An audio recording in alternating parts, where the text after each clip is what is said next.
ہمزاد، جب بھی یہ نام ہم کبھی سنتے ہیں تو اس لفظ کو ہم مذاق میں اڑا دیتے ہیں اور ایک دوسرے کا تمسخر اور مذاق اڑاتے ہیں کہ نہیں ایسی کوئی چیز نہیں پائی جاتی۔ بحیثیت مسلمان جس چیز کا قرآن حکیم میں ذکر آ گیا اس پہ ایمان رکھنا ہم مسلمانوں پہ فرض ہے۔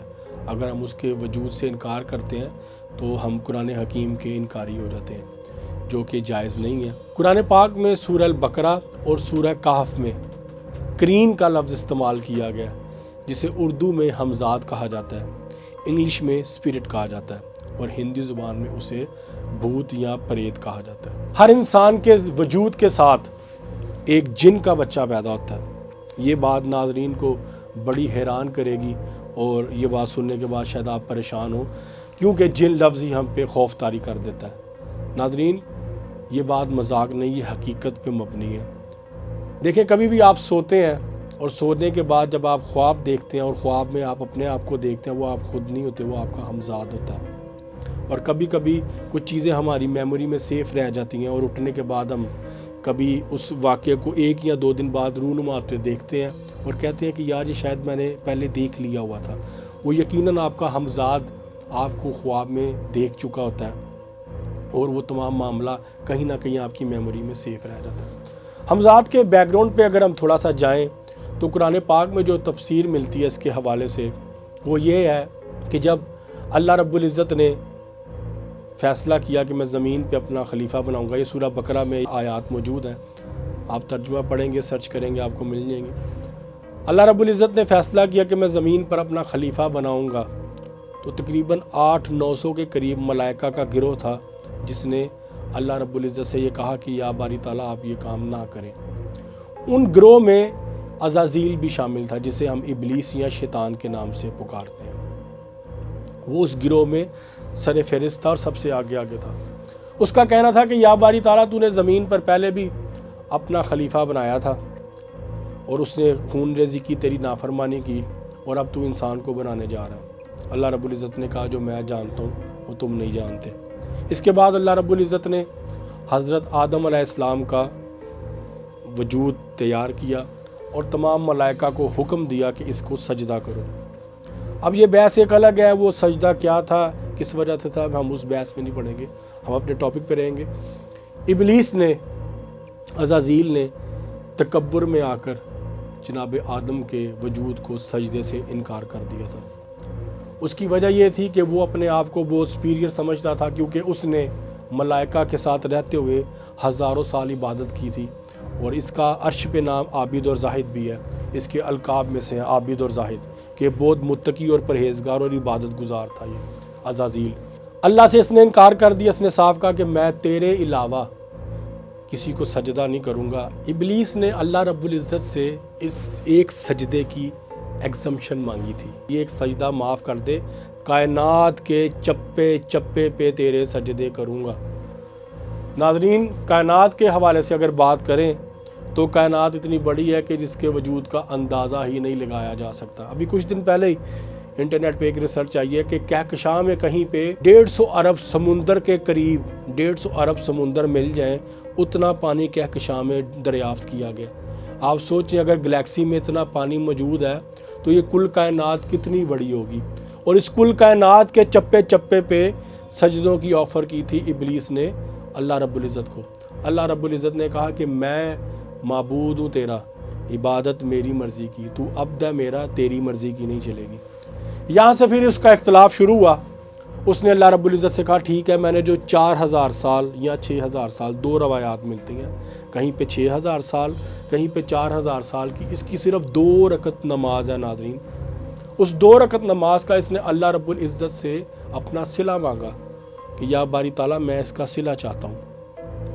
اللہ رب العزت کی طرف سے جواب آیا کہ ٹھیک ہے، میں تمہیں اس کا صلہ دینے کے لیے تیار ہوں، لیکن وہ صلہ تمہیں میں دنیا کا دوں گا، آخرت کا نہیں دوں گا، دنیا کا جو چاہیے لے لو۔ ناظرین، اس نے اللہ رب العزت سے 5 اختیارات مانگے تھے۔ ان 5 اختیارات میں اس نے اپنی مکاری اور چلاکی کو بھی عیاں کر دیا۔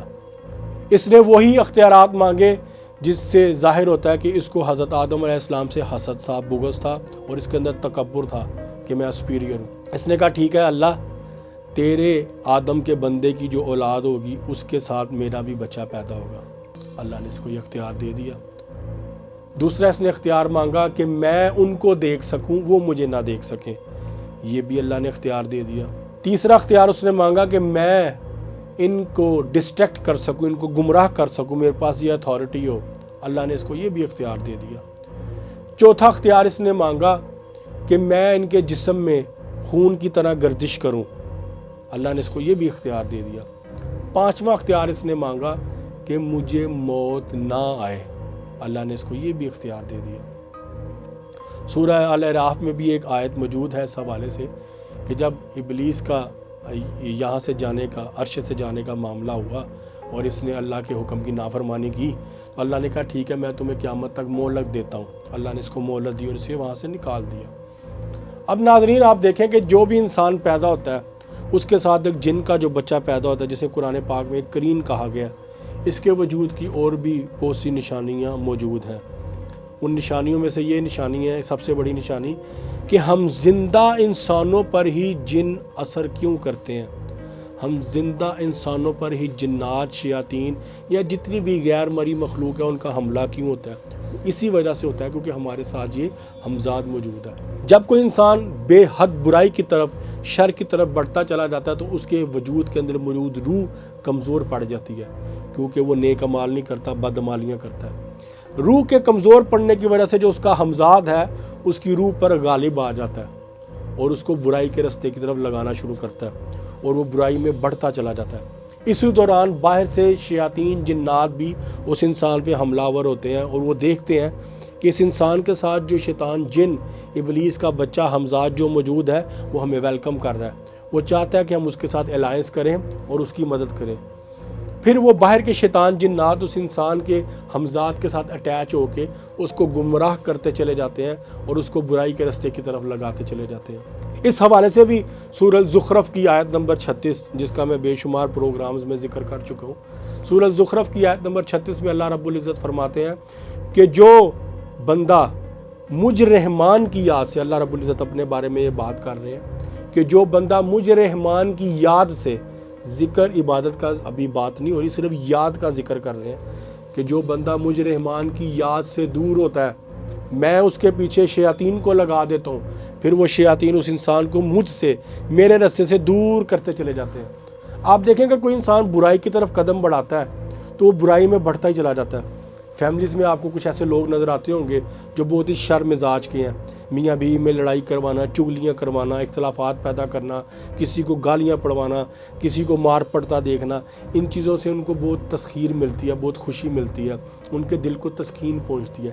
ایسے لوگ جو ہیں وہ شیطان کے چیلے کہلاتے ہیں۔ شیطان کا، ابلیس کا پسندیدہ ترین عمل ہے میاں بیوی میں جدائی پیدا کرنا، میاں بیوی میں لڑائی کروانا۔ اور ابلیس، عزازیل کی وجود کی نشانیوں میں سے یہ بھی نشانی موجود ہے کہ یہ اللہ کی ضد میں، کیونکہ اللہ رب العزت کا جو عرش پہ جو تخت ہے وہ پانی پہ ہے، اسی وجہ سے روئے زمین پہ بھی یہ اپنا تخت جو ہے وہ پانی پہ لگاتا ہے۔ روز رات کو یہ اپنے تمام شیطان حواریوں کو، جنات کو بلاتا ہے۔ ہمارے سونے کے بعد ہمارے جسم سے ہماری روح بھی کچھ لمحوں کے لیے نکلتی ہے اور ہمارا ہمزاد بھی نکلتا ہے۔ تمام لوگوں کے ہمزاد اور تمام شیطان، جنات اس کی بارگاہ میں، ابلیس کی بارگاہ میں اس کے پاس جاتے ہیں، وہاں پہ حاضری دیتے ہیں پانی پہ، اور وہ ان سے پوچھتا ہے کہ تم نے سارا دن میں کیا کیا کیا۔ وہاں پہ پھر اسے پورے دن کی پروگریس رپورٹ ملتی ہے۔ پھر جس جن نے یا جس ہمزاد نے میاں بیوی میں اختلافات پیدا کروائے ہو یا ان میں جدائی کی معاملات کروائے ہوں، ان کو یہ اپریشیٹ کرتا ہے اور ان کو انعام سے نوازتا ہے۔ اب یہاں پہ ایک سوال پیدا ہوگا کہ اگر سونے کے بعد ہمارے جسم سے ہماری روح اور ہمارا ہمزاد نکل جاتا ہے، ہمزاد کے بارے میں تو چلے لوگوں کو پتہ نہیں، اگر روح کی صرف بات کریں کہ اگر ہمارے سونے کے بعد ہمارے جسم سے ہماری روح نکل جاتی ہے ہمارے سونے کے بعد، تو پھر ہم زندہ کیسے رہتے ہیں؟ تہذیب الاسلام ایک کتاب میں مولا سے کسی نے پوچھا کہ مولا یہ معاملہ ہمیں سمجھ نہیں آتا، امام علی رضا علیہ السلام سے کسی نے پوچھا کہ خوابوں کے بارے میں ہمیں بتائیں، خواب میں جب ہم اپنے آپ کو دیکھتے ہیں وہ کیا معاملہ ہے؟ تو مولا کا فرمان ہے خواب میں جو ہم اپنے آپ کو دیکھتے ہیں وہ ہم اپنے ہمزاد کو دیکھتے ہیں، وہ ایک شیطان جن ہے، ایک کرین ہے جو ہمارے ساتھ پیدا ہوتا ہے، کیونکہ اس وقت ہمارے جسم میں روح بھی نہیں ہوتی. اب روح نہ ہونے کا انہوں نے دلیل بڑی خوبصورت دی. لوگوں نے کہا اگر جسم میں روح نہیں ہوتی تو پھر ہم مر کیوں نہیں جاتے, مرے ہوئے کیوں نہیں کہلاتے. انہوں نے کہا جسم سے روح نکلنے کی مثال ایسے ہے جیسے آسمان پہ چاند موجود ہے لیکن اس کی روشنی زمین پہ پڑ رہی ہوتی ہے. اسی کی مثال لے لیں کہ روح ہماری جہاں پہ بھی ہو اس کے اثرات ہمارے جسم میں کہیں نہ کہیں موجود ہوتے ہیں. کسی انسان کو ہم پکاریں یا ہلائیں تو کچھ سیکنڈز میں وہ فوراً بیدار ہو جاتا ہے اور آپ کی بات کا یا آپ کے بلانے کا فوراً وہ رسپونڈ کرتا ہے. اور اس کے علاوہ اگر آپ دیکھیں گوگل پہ انٹرنیٹ پہ ریسرچ کریں تو آپ کو ریسرچ ملے گی. پیرانورمل ایکسپرٹ جو ہیں ان کی ایک ریسرچ سامنے آئی ہے کہ رات 2 بجے سے 3 بجے کے درمیان 15 منٹ کا ایک ٹائم سلاٹ ایسی ہے جس میں آپ کسی زندہ انسان کو ڈیڈ ڈکلیئر کر سکتے ہیں. کیوں؟ کیونکہ اس کے جسم کے اندر روح کی کوئی رمق بھی محسوس نہیں ہو رہی ہوتی لیکن ہوتا وہ زندہ ہے. یہ انہوں نے ایکسپیریمنٹ کر کے دیکھے ہیں. کچھ لوگوں کو سونے کے بعد انہوں نے باقاعدہ چیک کیا, ان کے ٹیسٹ کیا, وہاں پہ کیمرے وغیرہ لگا کے اسٹیٹوسکوپ سے چیک کیا کہ وہ بندہ زندہ تھا یا نہیں تھا. ان کو وہ ظاہری طور پہ زندہ نہیں نظر آیا کسی بھی ایکوپمنٹ سے چیک کرنے کے بعد, لیکن وہ تھا زندہ. وہ 15 منٹ کا جو سیشن تھا وہ گزرنے کے بعد جب اس کو بیدار کیا گیا تو بندہ اٹھ کے بیٹھ گیا, وہ بندہ نارمل تھا. یہ پیرانورمل کی ریسرچ موجود ہے, آپ اس کے بارے میں ریسرچ کر سکتے ہیں. لہٰذا ہم ذات کے بارے میں کبھی بھی ہم انکار نہیں کر سکتے, اس کی بہت سی دلیلیں موجود ہیں. ایک اور دلیل میں آپ کو دیتا چلوں. ہمارے یہاں جب بھی کوئی شخص مر جاتا ہے اس کے مرنے کے بعد اس کے جسم سے روح نکل جاتی ہے. روح نکل جانے کے بعد ہمارے یہاں میں مردے کو بیری کے پتوں کے پانی سے غسل کروایا جاتا ہے. اس کی ایک وجہ ناظرین, بیری کا جو پتا ہے وہ عرش سے منسوب ہے. یہ عرش کا پودا جو روح زمین پہ موجود ہے اور یہ جسم سے شیطانی اثرات کو جلا کے راکھ کر دیتا ہے. انسان کے جسم کو شیاطین کے تمام اثرات سے بالکل پاک کرتا ہے. اس لیے کالے جادو کے علاج میں بھی بیری کے پتوں کے پانی سے غسل کا میں کہا کرتا ہوں. میرے علاوہ بہت سے اکابرین نے یہ کتابوں میں بھی لکھا ہے. اور ہمارے یہاں پہ کوئی ایسا طریقہ نہیں موجود جس میں ہمزاد کو دفن کیا جائے. ہاں, فقہ جعفریہ کی کچھ تلقین ایسی موجود ہیں وہاں پہ ان کی کتابوں میں کہ وہ جسم کے ساتھ ہمزاد کو بھی دفن کر سکتے ہیں, لیکن اس کے علاوہ ہمزاد کوئی بھی دفن نہیں کرتا.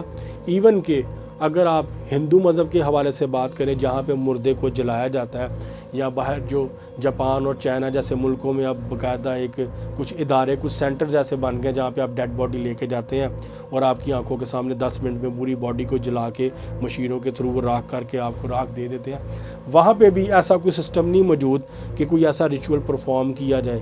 ہاں, ہندو مذہب میں جو اگھوری سادھو ہیں وہ ہندو مردے کو جب جلایا جاتا ہے اس کے بعد اس کے ہمزاد کو قابو کرنے کے ریچولز کرتے ہیں. وہ ایک الگ ٹاپک ہے, ہم اس پہ الگ ٹاپک میں بات کریں گے. یہاں پہ اب ناظرین یہ ایک سوال پیدا ہوتا ہے کہ باہر کے شیطان جنات کے حملے سے بچنے کے لیے تو ہم بہت سے ذکر اذکار کر لیتے ہیں جس کے بارے میں ہم نے اکثر کتابوں میں پڑھا بھی ہے, لیکن اپنے شیطان جن سے بچنے کے لیے, اس کے حملے سے بچنے کے لیے کہ وہ ہماری روح کو کمزور کرنے کی کوششوں سے باز رہے اور ہمزاد کمزور رہے اور ہماری روح اس پہ غالب رہے, اس کے لیے ہم کیا کریں؟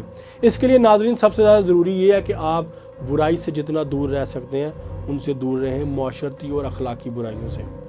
اور روایات میں ہے, مفاتیح الجنان کتاب میں روایت موجود ہے, حدیث ہے بلکہ یہ, کہ 2 طرح کے جنات کا انسان پہ حملہ ہوتا ہے. ایک اپنے ہمزاد شیطان جن کا حملہ, ایک باہر کے جن کا حملہ.